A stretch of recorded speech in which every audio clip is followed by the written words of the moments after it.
Bonjour à toutes et à tous, donc voilà, on se présente, je m'appelle Camille. Moi je m'appelle Édouard. On vous parle de Pica-Zarabonela, qui est un petit village blanc dans le sud de l'Espagne, en Andalousie, où on est installé depuis presque un an. Et voilà, donc on s'est rencontrés au Burkina Faso en 2013 et on travaillait tous les deux dans l'appui aux petits producteurs, dans l'appui technique aux petits producteurs de mangue, le séchage et l'exportation.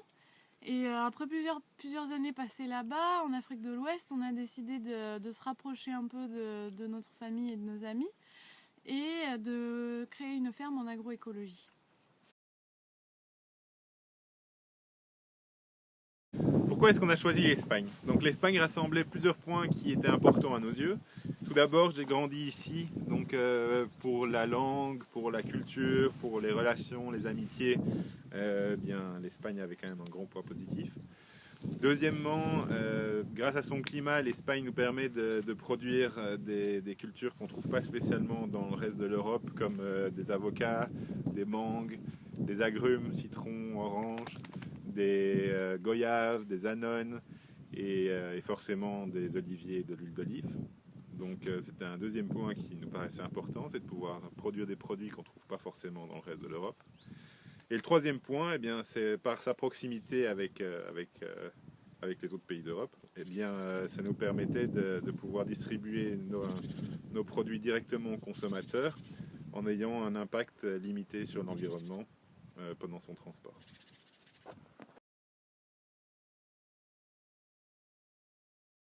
Donc, pourquoi est-ce qu'on a choisi un schéma agricole basé sur l'agroécologie?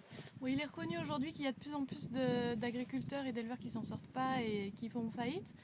Et la grande majorité des filières agricoles sont gérées par la grande distribution et par quelques chimistes qui se croient bien souvent plus savants que la nature et qui sont apparemment inconscients des conséquences de leurs actes. Cependant, il y a une nouvelle agriculture qui est en train de naître et nous, on va en faire partie. C'est une agriculture qui utilise la nature comme allié afin de créer des systèmes intégrés qui permettent d'enrichir la biodiversité et la fertilité des sols.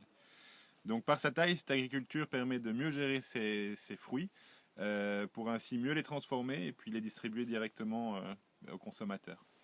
Donc nous, on aime et on respecte la nature et on veut participer à sa conservation. Pour ces raisons et parce qu'on pense vraiment qu'il est important et urgent que ça change, on a décidé de suivre un schéma agricole basé sur l'agroécologie, la restructuration des sols, la diversification des cultures et le contact direct avec les consommateurs.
Donc voilà, c'est la fin. On espère que vous avez bien aimé cette première vidéo.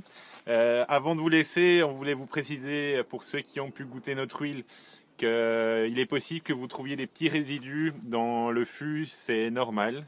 C'est comme tous les jus de fruits pressés ou bien comme le vin. Ça se peut qu'il y ait des petits résidus à l'intérieur qui sont dus en fait au pressage. C'est des petits restes d'olives pressées. Ça se peut aussi que vous trouviez que l'huile pique, donc c'est aussi normal. Donc comme on vous a dit, il y a deux variétés d'olives qui ont été pressées dans l'huile. Il y a la Manzanilla lorena, qui est l'huile d'olive d'ici, de la région. Et il y a également la Picual. La Picual, c'est une variété plus rustique qui donne un petit côté piquant. Donc on attend un petit peu vos retours sur tout ça.